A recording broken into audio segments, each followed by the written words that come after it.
أستاذ صالح، وش اللي صار؟ يا ليت تحكي لنا الحادثة من البداية، من حضورك للمشهد. والله يا طويل العمر، اجى هذاك اليوم مطر مشيئة الله، ومطر طول واجى السيول غزيرة. وانا رحت كذا على سيارة عمي صارفها لي صغيرة، مشيت كذا اتمشى مع المطر وكذا، وجيت ناس متجمعين وشفت الحادثة والناس موجودين هناك في الوادي. ولكن الاخ جابر الله يرحمه، الرجال شاف الموقف وما قدر يتحمل انه يشوفه بزياف في هذاك الحال، فغامر بسيارته الربع ونزل عليهم من طريق ثانية، فأخذهم في موتره في جيبه الربع، وتوكل على الله نازل مع الوادي لأنه ما يقدر يعكس السيل. فأنا شفته نازل مع الوادي وشفت السيل كبير، وأنا عرفت يعني ما بيقدروا يتحملوا ولا في شيء قريب في الموقع هذاك سيارة كبيرة أو حاجة هناك. وفي كل والله ما قصروا في شيء، لكن الموقع يعني ما تقدر تتحمل انك تشوف ناس يعني في حاجه استغاثه او كذا. فانا مشيت فوق سيارتي الصغيره، واخذت الشيول من عند المحطه، محطه كفيلي، محطه الجوهره، ورجعت مشيت بقدر ما امشي. احاول بعد الله سبحانه وتعالى نحن نصل نقدر ندي واجب ما قدر نستطيع بما شاء الله. فانا جيت والسيل قد اخذهم في الجيب، واخذ بهم مسافه تقريبا 200 متر او حواليها او يمكن اكثر من ذلك. وقد وقف الجيب في محل كذا من السيل، وطلعوا الجماعه من الجيب، وباقي الاولاد موجودين في محل كذا، ارتفعوا شويه قدروا يخرجوا في محل. السيل فيه خفيف والسيل كبير من كل جانب، لكن الله سبحانه وتعالى والعم جابر قد اخذ الله امانته. فانا حاولت اني اخش عليهم، وخشيت عليهم من طريق ثانيه، ودخلت مع السيل اول مره هو كان قوي، ورجعت كذا مع محل ثاني خشيت معه، والله سبحانه وتعالى عاننا.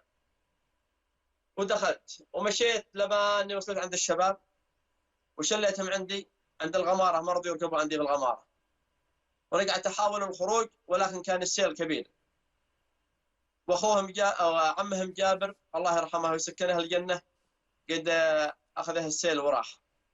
فاخذت الشباب معي وحاولت الخروج مباشره، وشفت السيل قوي ما نقدر نطلع، فانتظرت انا وياهم بين السيل.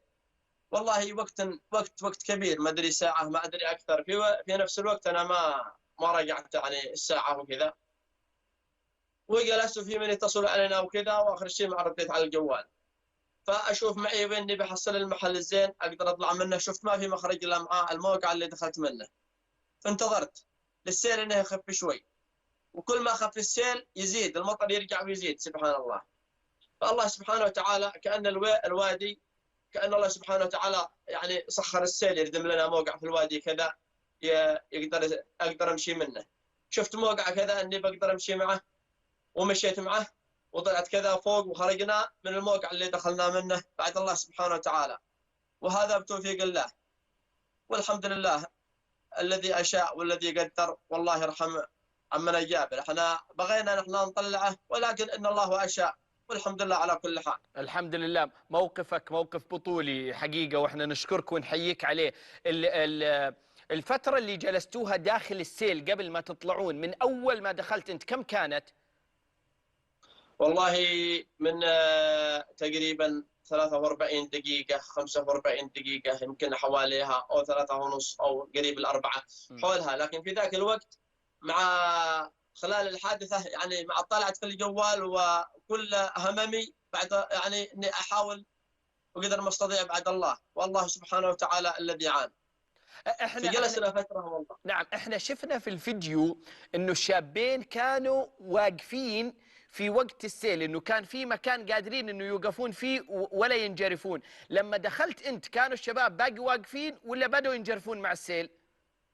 والله الشباب باقي واقفين، والسيل سبحان الله العظيم يستاد.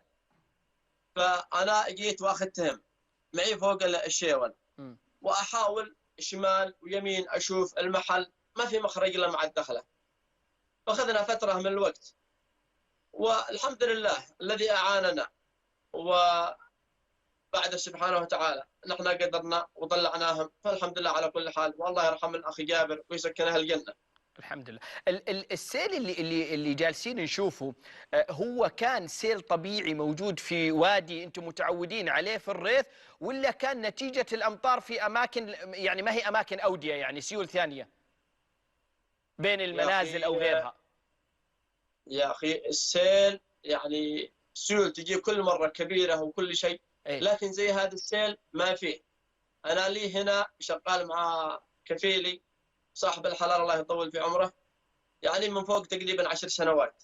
ايه. أنا في المنطقة هذه كم أمطار وكم سيول أجت سبحان الله العظيم، يعني زي السيل هذا ما فيه. هذا ينزل سبحان الله العظيم، هو ماخذ الأشجار الكبيرة وما يشيبها، يعني كبير مرة سبحان الله، كبير كبير زيادة. وفي شيبان يقولون يعني أعمارهم طويلة، نفس هذا ماشي، نفس السيل هذا ما قد جاء. الحمد لله على كل حال، الله الذي قدر نعم. وكل شيء بحكمة الله سبحانه وتعالى.